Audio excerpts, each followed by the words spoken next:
A gente que vai homenagear uma guerreira, já viu que tem guerreira no palco, né? Muito bom. Vou falar mais um trecho, mais um pouquinho para vocês entenderem. A gente ainda se conhecer, a gente está na fase de sarau por si mesmo. O sarau do latim será música através de junção de amigos, de junção de ideias e de compartilhamento de sua arte.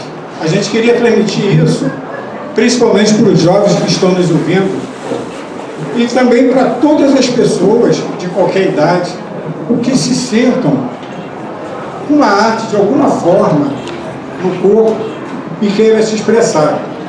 A gente quer ser isso para todos vocês. A gente quer ser o espaço cultural Sarau do Samba.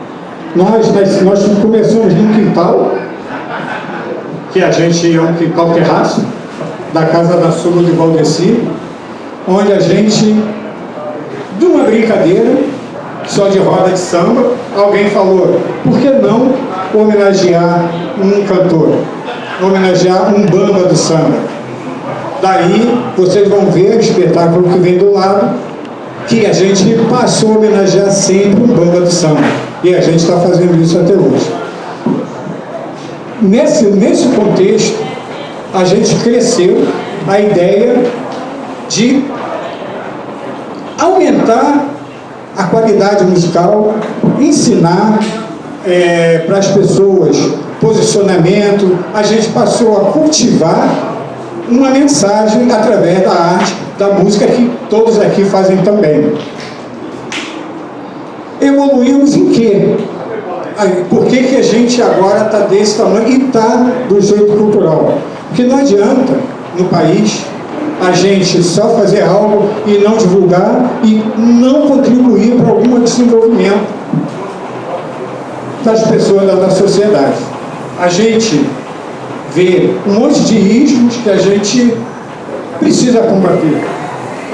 A gente tem muito tabus, que alguns a gente já quebrou, que dentro de si tem essa raiva das pessoas. Então, é na cultura que a gente quer quebrar. E o Sarau do Samba, ele está sendo, a partir desse sarau, criando essa vertente para a gente fomentar a cultura. Portanto, divulguem, ajudem a gente a falar. Se você tem ou conhece alguém que tem uma expressão cultural, tem uma expressão artística e quer mostrar, a gente vai dar espaço para eles. Esse é o nosso caminho. Obrigado.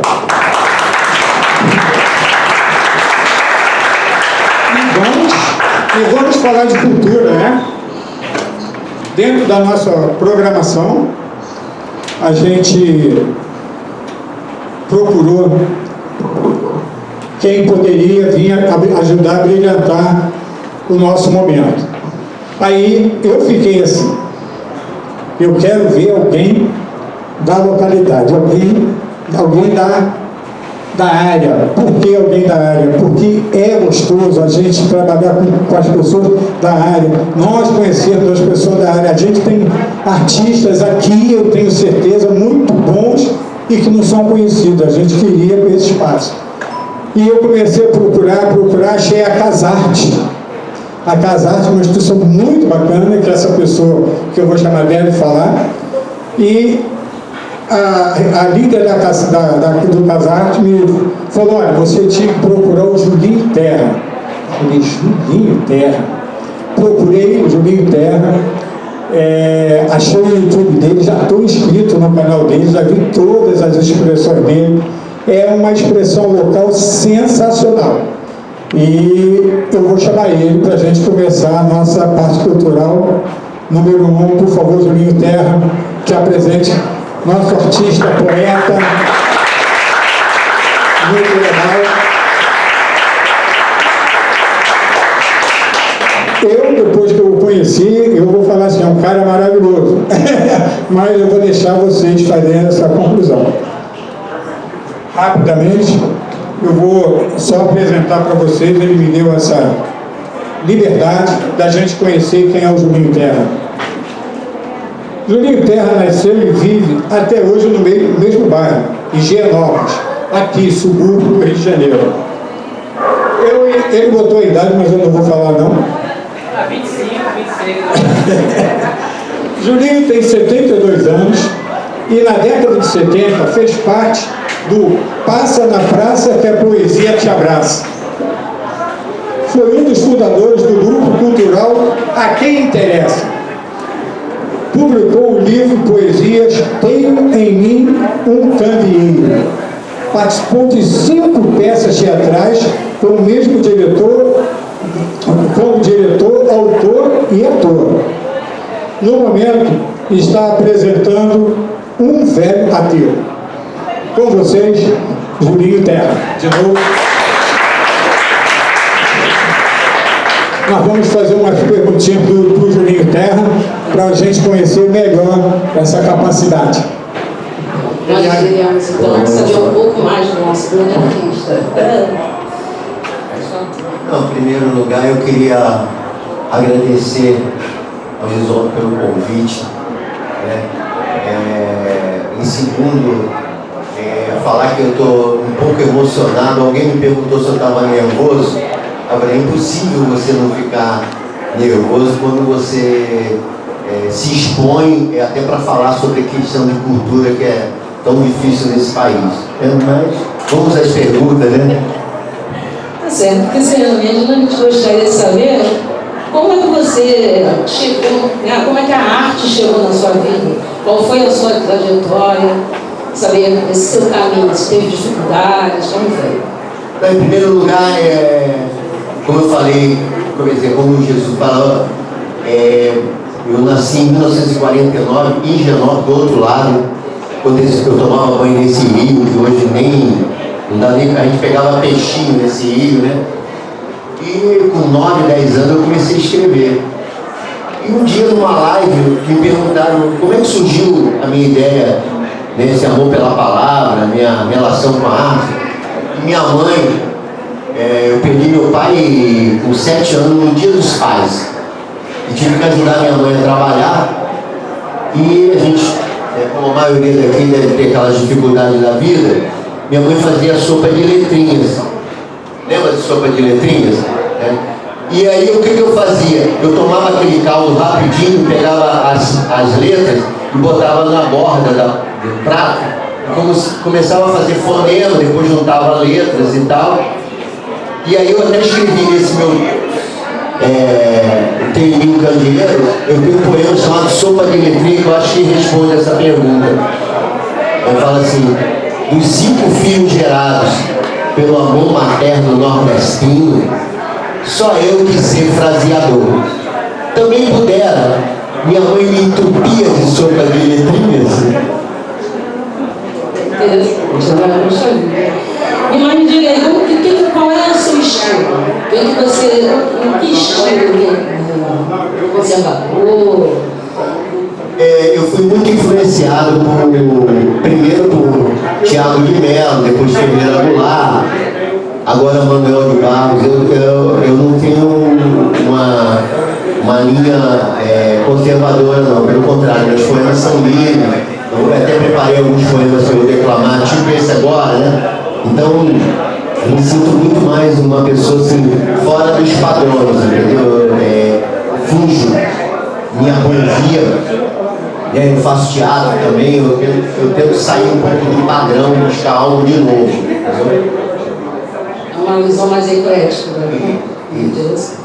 Mas e o que você pensa, né, com essas atitudes como nossa, né? Nosso sarau, né, que tem a ver com cultura, essas iniciativas.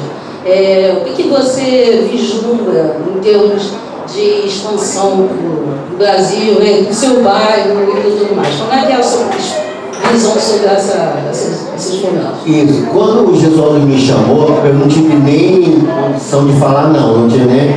Meu cérebro já falou: Julinho, eu sou apaixonado, minha vida, eu sou um militante cultural.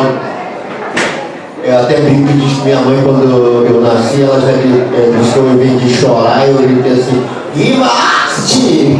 Entendeu? Então, quando ele me chamou, eu falei: estou com vocês. Eu acho essas iniciativas muito grandes, muito espetaculares. Eu sou psicólogo, tá? Então, a palavra para o psicólogo, ela tem um papel fundamental, a palavra. E a arte, ela tem uma palavra, não a palavra só escrita, mas tem a palavra cantada, a palavra desenhada. Eu já até tirei uma fotografia de algumas coisas daqui. Então, essas iniciativas, até no momento que a gente vive, aquela moça que falou antes, que eu não sei o nome, ela usou uma palavra muito de juntar tribos. Nós somos um país miscigenado, em que há uma mistura, se a gente olhar aqui, cada um de nós tem um jeito físico, corporal, melódico, etc, etc. Então a cultura ela tem esse papel de aglutinar isso. Eu acho um grande desafio para a gente estimular a cultura. Eu sei o quanto é difícil, porque, como ele falou, o primeiro movimento que eu participei foi na década de 70, que era o Passa na Praça que a poesia te abraça. Que a gente declamava poesia nas praças, botava um caixote, metia um varal de poesia e ficava declamando poesia nas praças. E foi um dos primeiros momentos de resistência, e que era para a gente mostrar que a poesia e a música, a arte, etc, etc. Eu, por exemplo, estou participando de um movimento na ilha com moradores de rua e atletas e artistas de rua, sabe? Cada trabalho espetacular, entendeu? Então eu acho que iniciativa como essa tem que ser muito valorizada. Eu dou assim, o máximo que eu puder ajudar vocês, pode contar comigo, porque eu sou apaixonado por isso. Você até já respondeu minha última pergunta, né? Qual seria a sua expectativa em termos de futuro da cultura, e principalmente com a inclusão dos jovens, né? Você já informou, né? Mas mesmo assim, eu queria só saber um pouquinho, o que você vê em termos de futuro no Brasil da cultura, dentro do contexto atual, né? Não, nós vivemos um momento muito difícil, né? Primeiro, infelizmente a gente vai ter que falar um pouco sobre o atual governo brasileiro, que ele congelou em 20 anos todos o investimento em saúde, educação, cultura e ciência. Um povo que vai ficar 20 anos sem investimento nessa área é terrível, entendeu? Em 4 anos não se fez uma universidade, não se fez uma escola técnica, Então, nós estamos diante de um momento muito perigoso em termos de cultura. Nós que somos artistas, né? Ele não gosta de artista, então vai ser uma resistência grande, O quadro não é muito favorável para nós, mas a gente aprendeu a resistir, então é isso. Igual uma vez perguntaram para os índios, você está preocupado com o que está acontecendo? Você, não, há 500 anos a gente luta contra os brancos, então os negros há 500 anos, 400 anos lutam, as mulheres lutam, o que o Jesus falou assim, existe uma gama de setores sociais que lutam contra isso há muito tempo. Então é uma luta muito interessante. Só para citar um exemplo, para vocês verem, eu fiz psicologia e depois me especializei em psicologia do esporte. Eu trabalho com esporte. E eu estava lendo um livro do Mário Filho, que é o irmão do Nelson Rodrigues, que é o Mário Filho, é o nome dele, é o Maracanã. E tem um livro que é a história do negro no futebol brasileiro. 1910, 1915, quando o futebol chega no Brasil, os negros não jogavam, só jogavam os brancos. E aí, quando os negros começam a jogar bola, a regra, olha só, pessoal, isso é para ver o quanto tempo. Quando o branco fazia falta no negro, o juiz dava falta ou não. Mas quando o negro fazia falta no branco, o juiz dava falta e o branco podia dar um tapa na cara do negro. Aí surge o drible.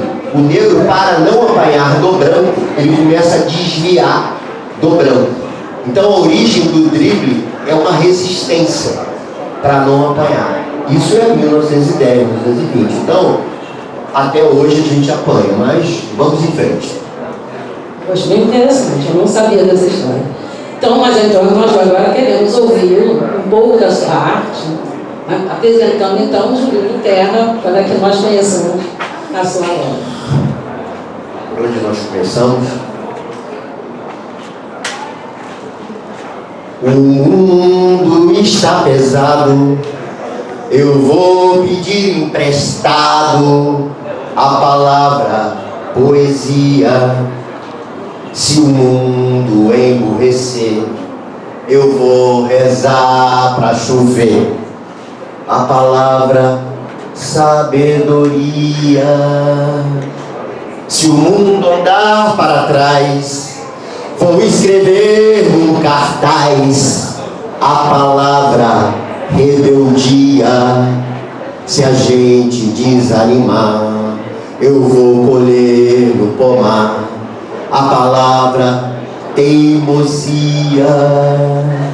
Mas se um dia final adentrar pelo nosso quintal a palavra tirania, pegue o tambor e o dançar, vamos pra rua gritar a palavra utopia.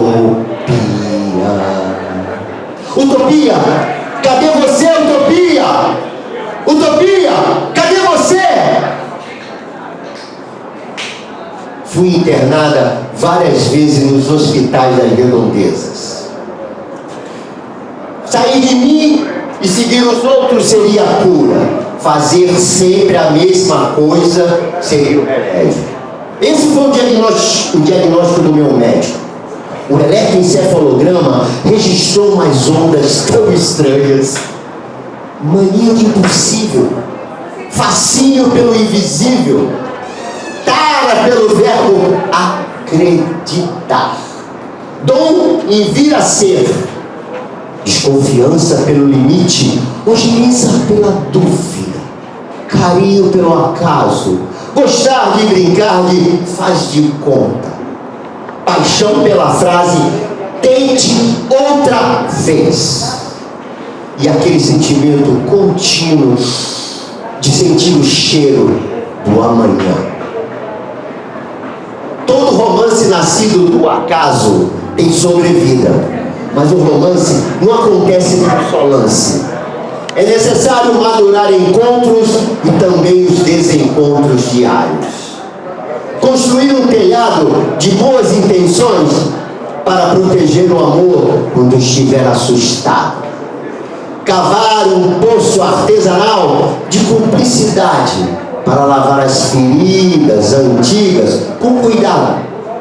Erguer uma torre de carinho para combater os ventos do ciúme. Caso contrário, o amor poderá ser assassinado por um mero fulano que aparece desnudado nos atos repetitivos do cotidiano.